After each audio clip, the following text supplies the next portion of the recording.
You're listening to Level Up with Wondr, a podcast where we take listeners on a journey through the exciting world of gaming, tech, and innovation. Join the Wondr Nation team as we talk with a diverse group of pros who have taken their skills to the next level.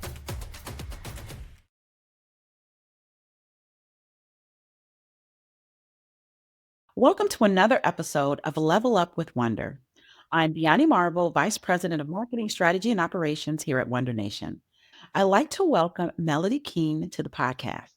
Melodie has worked in the behavioral health field for over 40 years, having worked most recently for Connecticut Renaissance as the Director of Outpatient Programs, followed by serving as the Clinical Manager of Better Choice Gambling Program, which provides therapy to individuals struggling with gambling problems along with affected others. Melodie has provided numerous trainings for both the public and professionals, hoping to educate others about gambling addiction while helping in reducing the stigma and shame that surrounds the disorder. She co-authored Characteristics, Beliefs, and Practices of Community Clinicians Trained to Provide Manual Guided Therapy for Substance Abusers in the Journal of Substance Abuse Treatment. Melodie is recognized statewide as an expert in problem gambling awareness and treatment and has dedicated her career to helping individuals and families affected by gambling addiction. Thank you, Melodie, and welcome to Level Up with Wondr. Thanks. It's great to be here. Awesome. So let's just get into it. Can you tell me about your current position as clinical manager of the Connecticut Renaissance Gambling Program? What are you responsible for? Well, actually, I very recently retired, but my role was, as the title indicates, manager of the program. I had two peers. One was affected by gambling through a family member, and the other through gambling himself in recovery. Lived experience with the disorder. And oversaw them, supervision, also a clinician who dedicates her time to problem gambling. Excellent. So you mentioned that your team includes these peer specialists with lived experiences. So how does this peer support model enhance the treatment approach?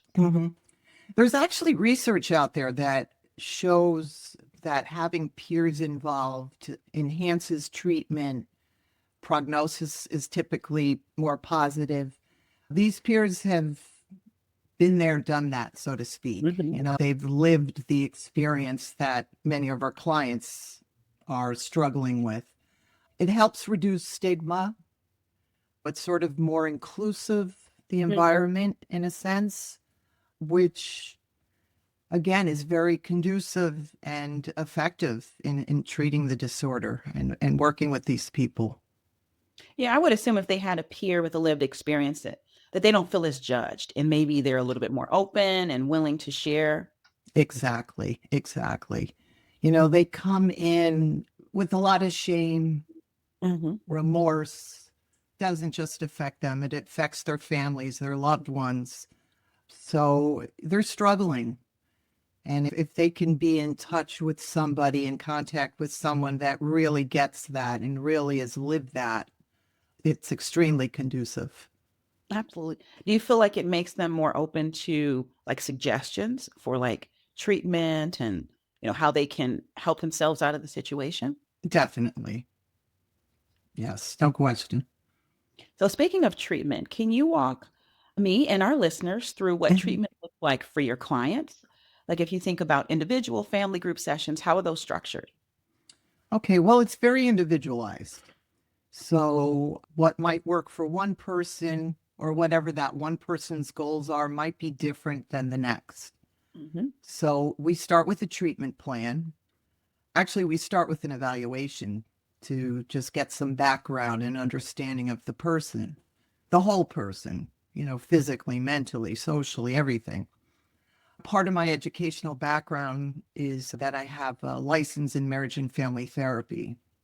So I think I sort of have a bias and believe that, and as I stated earlier, it doesn't just affect the person, the gambler, or the affected other, as we call them. It affects everyone. So I try to get at least one loved one involved in the treatment as well, even if it's just for a couple of sessions. Sometimes those people also need help and they'll see a different clinician. But, we talk about enabling behaviors, understanding of the disorder, because it's very misunderstood. It's a team effort. Absolutely. So you clearly being in this area for 40 Mhm. years, it's something you're passionate about. So when Mhm. you think about your career, what has been your proudest moment, if you could identify one, or if it's two, share with us. Just being able to be part of the journey for people that are really struggling. And it's not necessarily just financial, it's almost every area of their life. It affects their work, it affects their relationships, it affects their health oftentimes. If I can make some sort of impact, I'm happy, I'm proud, and I'm privileged. I really believe I'm privileged to be part of this journey with them and to be impactful in some sort of way. And I do believe that you've had a lot of amazing impact. So let's now go back in time. You talked a little bit about some of your earlier training, but Mhm. we know that you started out actually as an art student and you discovered art therapy. Can you tell us about that journey and how your career evolved from there? Sure. So when I initially went to college, I didn't know what the heck I wanted to study. Like a lot of us, right? Yeah, yeah. I did have an interest in art. So I thought, all right, I'll major in art. Soon realized that I would not make it as an artist. So then I thought, okay, maybe I can teach it. Mhm. So veered in that direction when the educational department and art combined, did my student teaching in my last semester of the degree, and I was put in a special needs classroom, Mhm. which I enjoyed, but these kids were segregated. Everybody in the school knew that those kids that went to this particular room had something going on with them, which didn't feel good to me. Mm. And then with time, I recognized that the school, at least that I was working at, and this was in Arizona, was very political, which Mm. sort of turned me off. So then I thought, okay, I don't think this is good for me. Doing my own art was therapeutic for me. I started researching using art therapeutically. One thing led to another, moved into psychology, and things just went from there. And so, how did you get from that point to Connecticut Renaissance? And what was your first role in working with Connecticut Renaissance? I actually started as a clinician, quickly moved into the director of the outpatient program. Yeah. I oversaw 2 locations, 2 different cities. It was behavioral health, working a lot with substance use disorders, mental health disorders, and then got into the gambling. I had a client that I was working with who was struggling with drugs Hmm. and mental health and had full blown AIDS at the time. Oh, wow. That's Yeah, so he had a lot going on. And I asked him, what do you do for fun? How do you sort of escape from all of this? And he mentioned to me that he went to a local convenience store and behind closed curtains, there were a couple of slot machines, hey. and which I found kind of interesting. He didn't have means to gamble, and it was affecting him financially with what little he had. So that sort of sparked something in me that I never really had thought about before. We primarily work with drugs and alcohol and, as I mentioned, behavioral health, so anxiety, depression, those sort of things. And then I met a couple of people that were interested in gambling, and we met weekly to talk about gambling and how it could become problematic, etc. So that was sort of the beginnings. Now, was that the Better Choice organization? No, it wasn't. So Better Choice began about 25 years ago, Okay. approximately. So there was funding, through the Department of Mental Health and Addiction Services to treat people that were experiencing problems from gambling. And I believe Connecticut Renaissance, we applied, we got the grant, and I'm pretty sure we were the first in the state to start working with this population. Oh, wow. That's a great accomplishment. And you guys are still doing it to this day. And we're still doing it very strongly. Excellent. Excellent. Now, you hold multiple advanced degrees and certifications, including a board approved clinical consultant. Mhm. What drove you to pursue these specialized credentials? The bottom line is that I love to learn and grow in this field. Having all of these license certifications, I believe it helps me work with the whole person. Mm-hmm. Typically it's not just gambling. There are other issues. Maybe it's family of origin sort of things. Maybe it's anxiety, depression. And I also like to share my knowledge. Mm-hmm. So the supervision credential that I have affords me that opportunity. I could supervise people, I could coach them, teach them, that sort of thing. Absolutely. And can you let us or let our listeners know what are all the credentials and certifications that you have? Oh, this is It's a long okay. list. Yes, it's a long list. So the board approved supervisory credential, that's specifically with people that my capability in supervising people that are trying to get certification. There's actually 2 certifications in the state of Connecticut, 2 levels, but to help them get supervised in gambling treatment. Mm-hmm. I have a couple of masters. One of them was in marriage and family therapy, so then I pursued that license. I have an alcohol and drug certification and license. Also gaming, a certification in video gaming treatment. And I think that's it. Well, that's a lot. And clearly it makes you quite the expert on these conditions and especially gambling addiction. And so, thinking about your knowledge, what is one of the biggest challenges that seems to be a public misconception about gambling addiction? What do Mhm. you think that people kind of misunderstand the most about this condition? Yeah.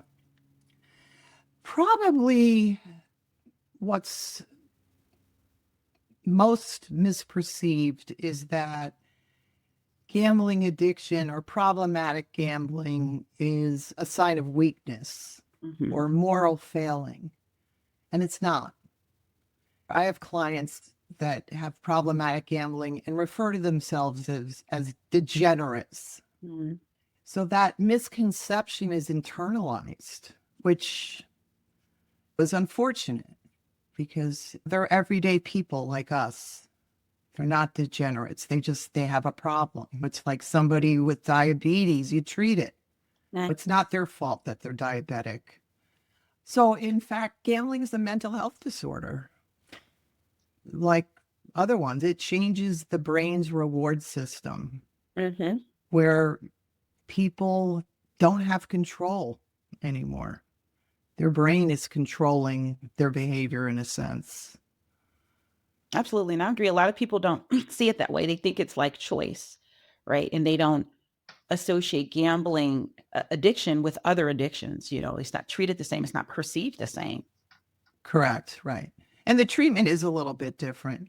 Mhm. Um, but people come in and I hear just devastating sort of stories in my practice. I had a man he was probably early 70s when we first started. He'd gamble occasionally with his wife. And by the way, he lived in a very affluent area. He was a very renowned builder. So he had the means. Financially, they were, upper middle class. if not beyond that, probably. Anyway, so they would gamble. They'd go to the local casinos and started gambling a little bit more. So there were some perks that were offered by the casinos, which drew them to go even more often.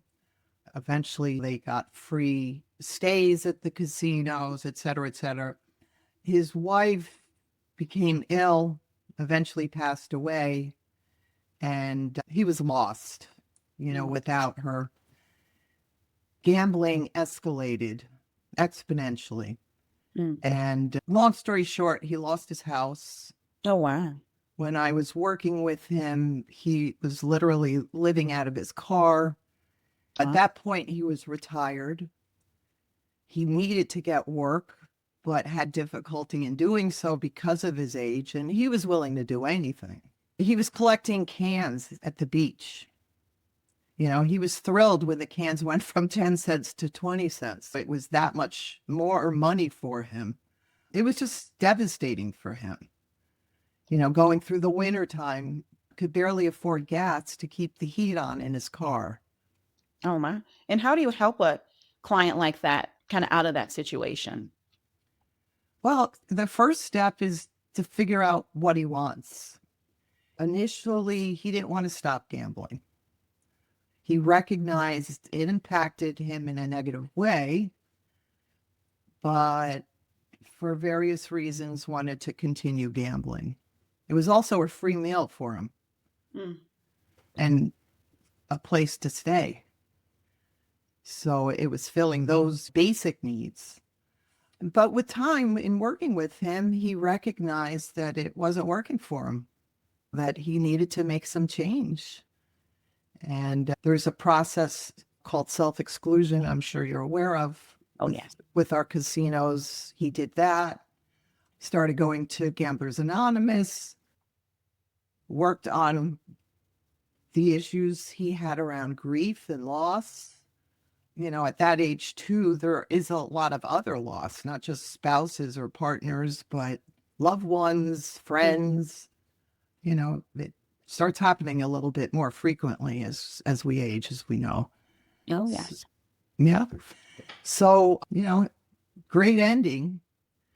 He found work actually in the building field through contacts that he did have. And slowly but surely was able to get back on his feet.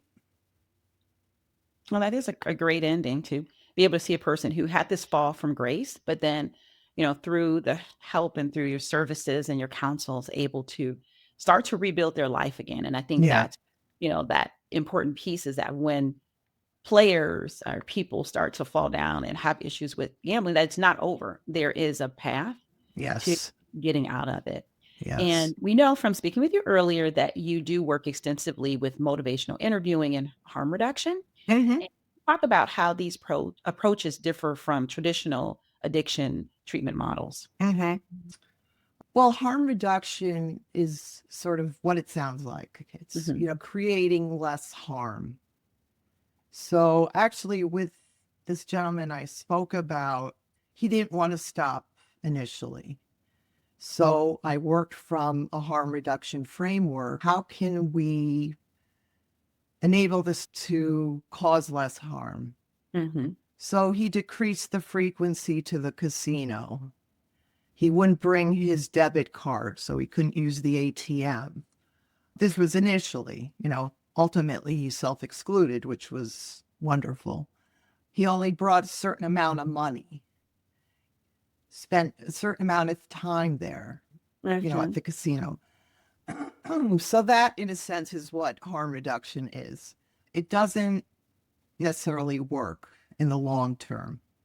And he recognized it wasn't working. So we shifted his treatment plan. Motivational interviewing is really an adjunct to other therapies, so to speak. And it's a way in which to help motivate somebody to make change. Using both of those strategies was, I believe, very helpful in helping him come to realize that he needed to stop. Absolutely.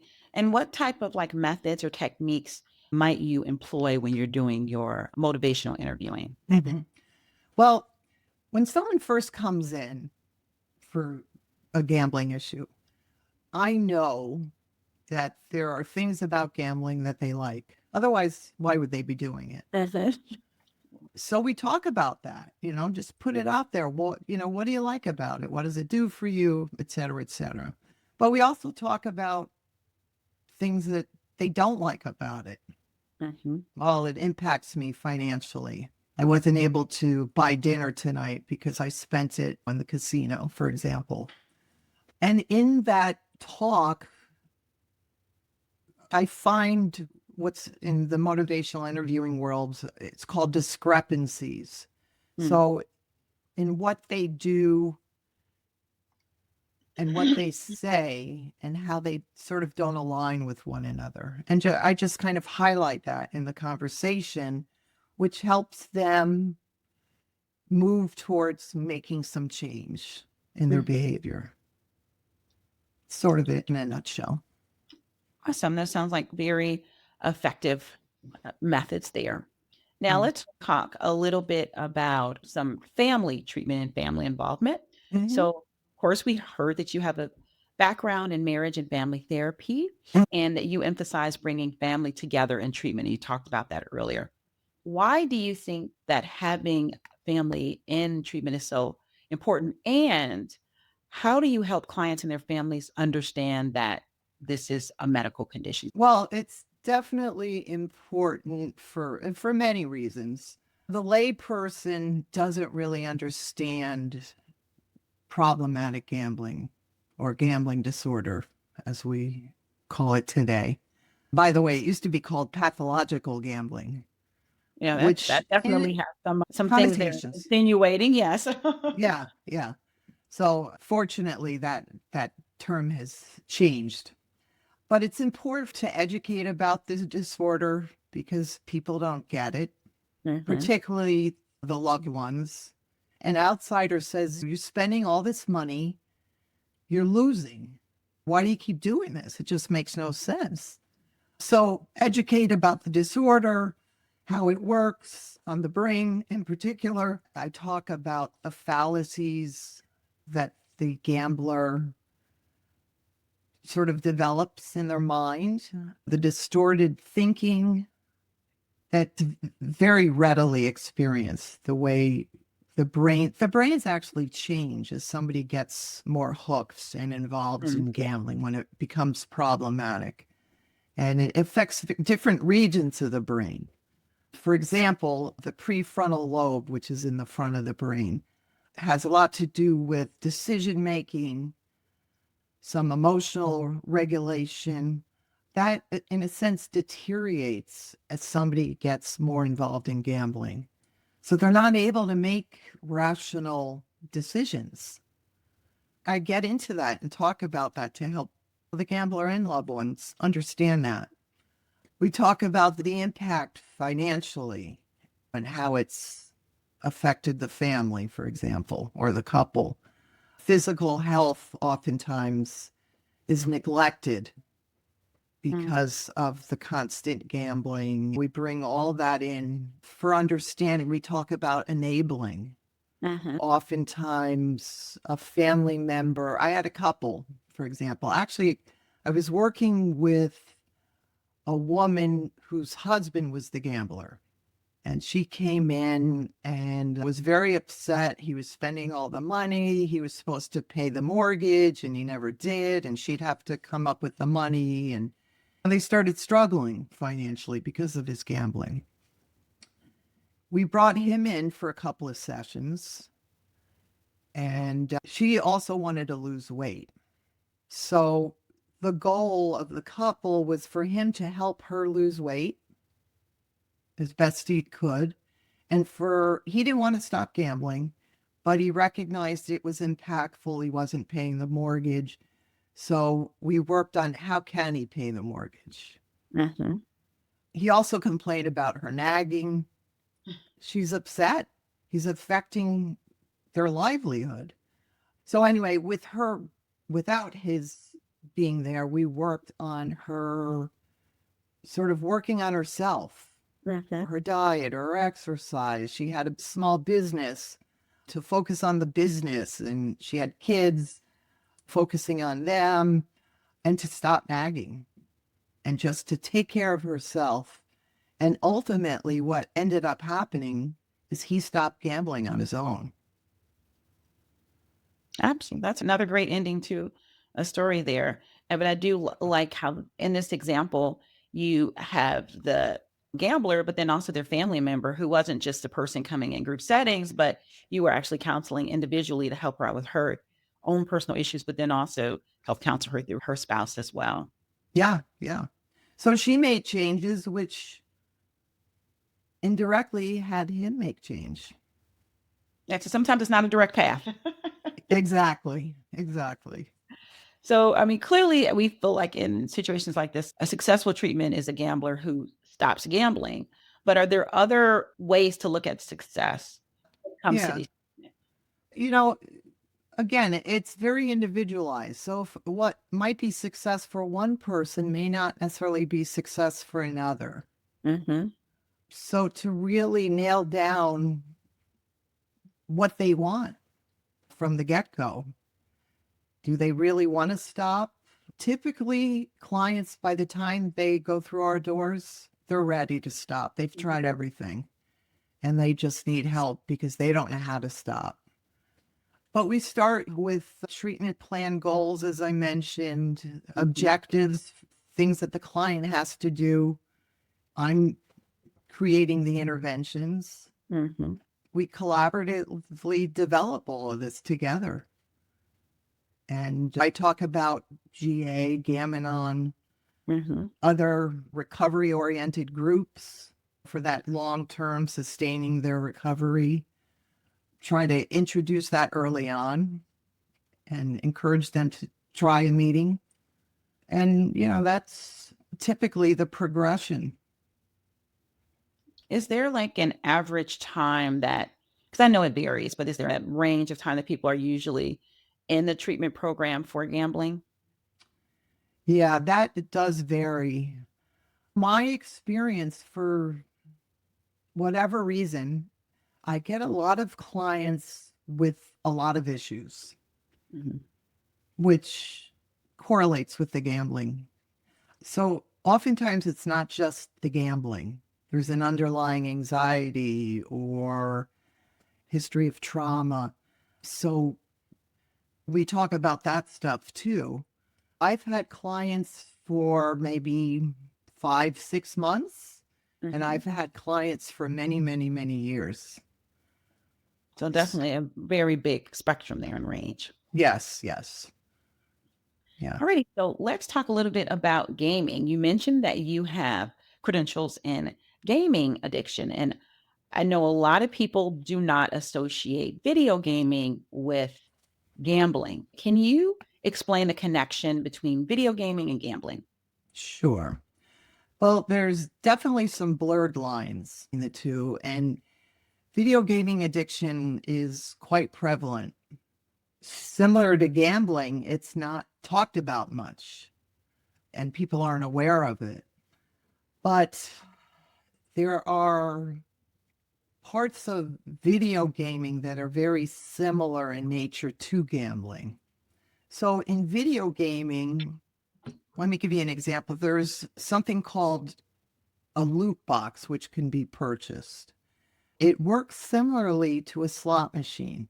So there are these windows across the screen where for a certain amount of money, you can purchase this, but you don't know what you're going to get. You could get something of value, or you may not. Similar to a slot machine. You pull the lever, press the button, you might win, you may not.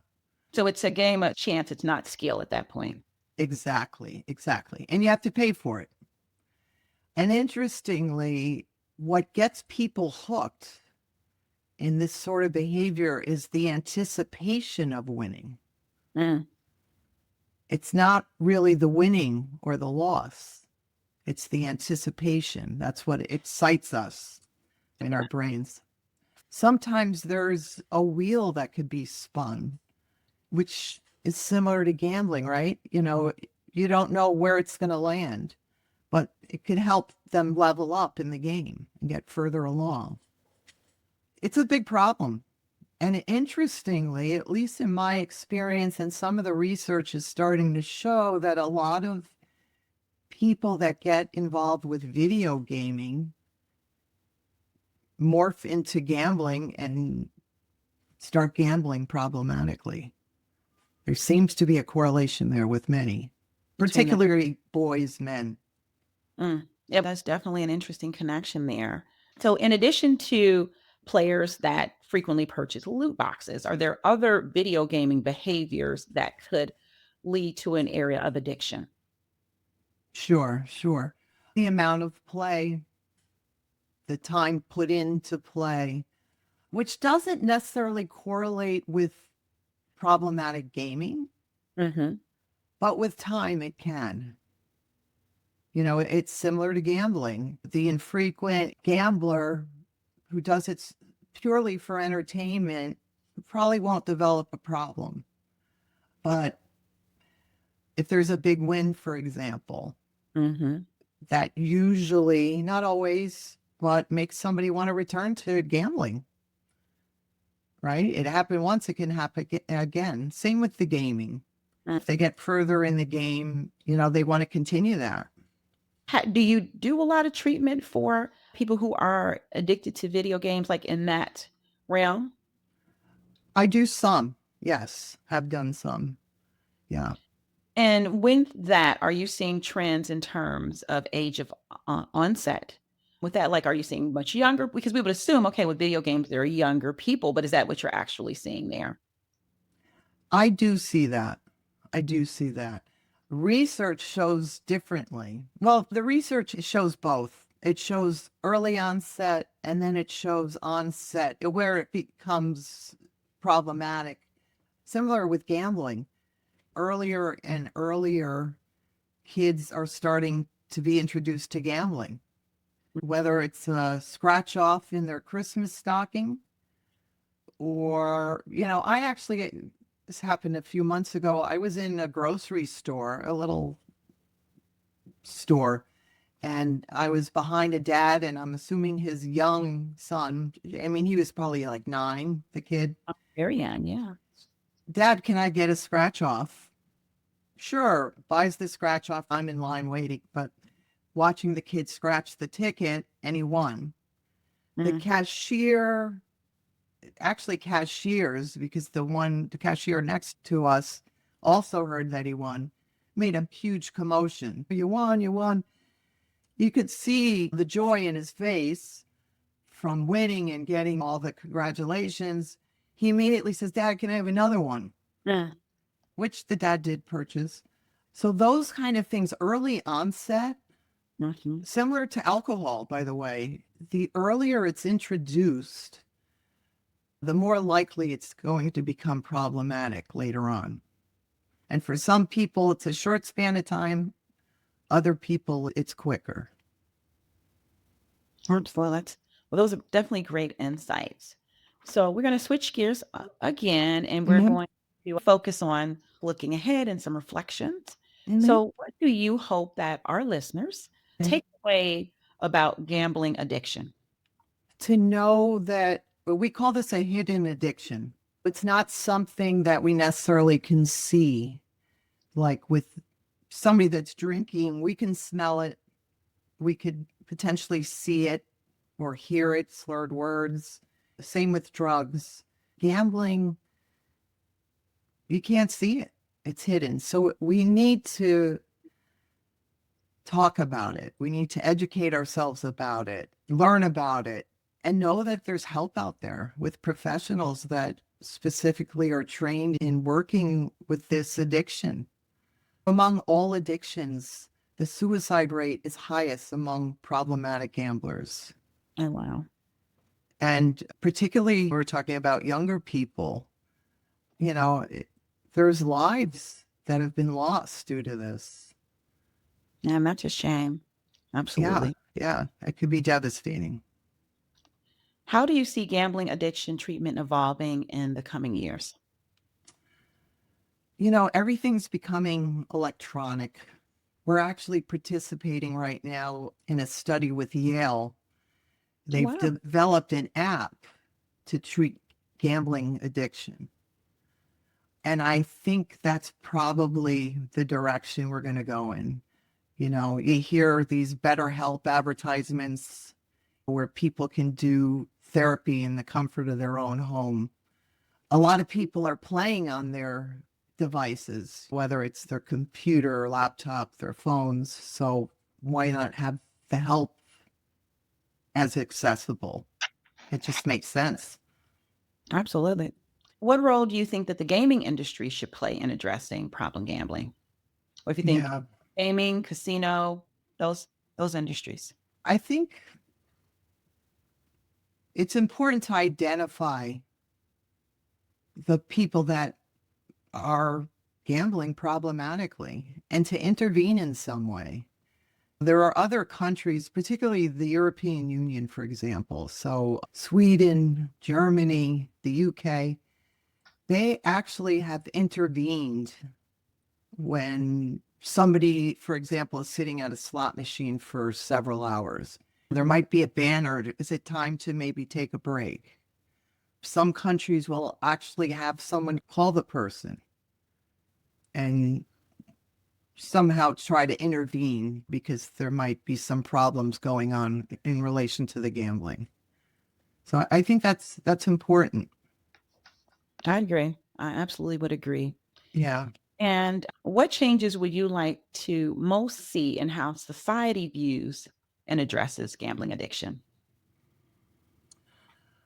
These people aren't degenerates. They're, as I said, they're people like you and I. Their brains become wired differently. There's research showing that their brains might be wired a little bit differently in the first place, Hmm. particularly if they come from an addictive family member, parent, whatever. But the brain actually changes. And like any disease, it's treatable. People can get better.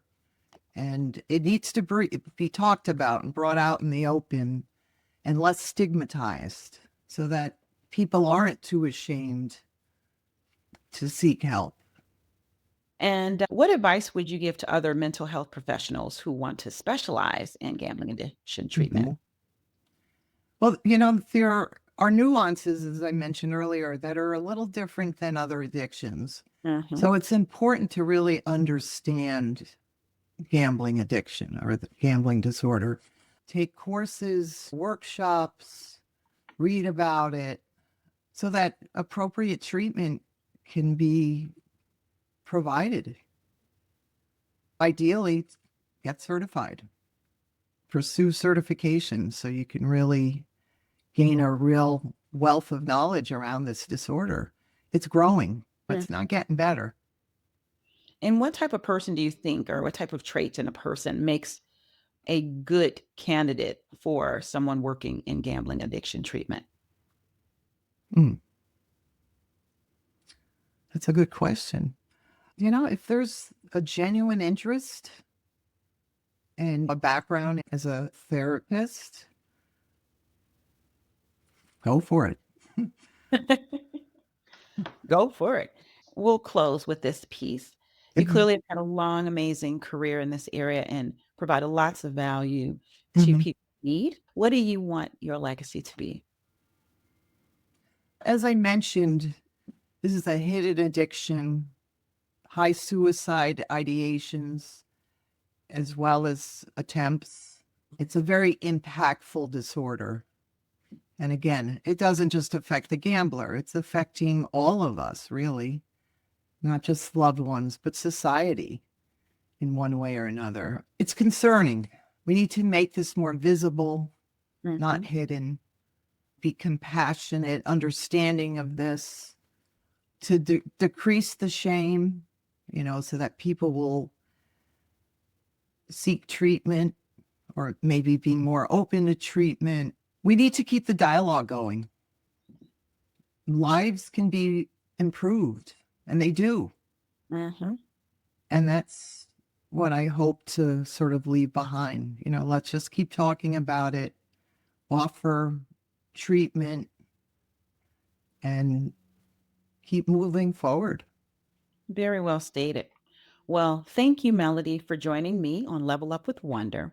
Thank you for sharing your story, your experience, and all of your insights here. And I am sure that our listeners have taken much value out of it. And I absolutely enjoyed our conversation today. Great. Me too. Thanks so much for the opportunity.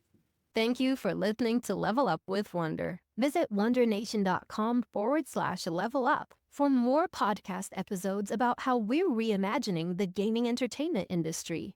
Want to level up your business? Visit our contact page at wondernation.com to inquire about our strategic consulting or management services.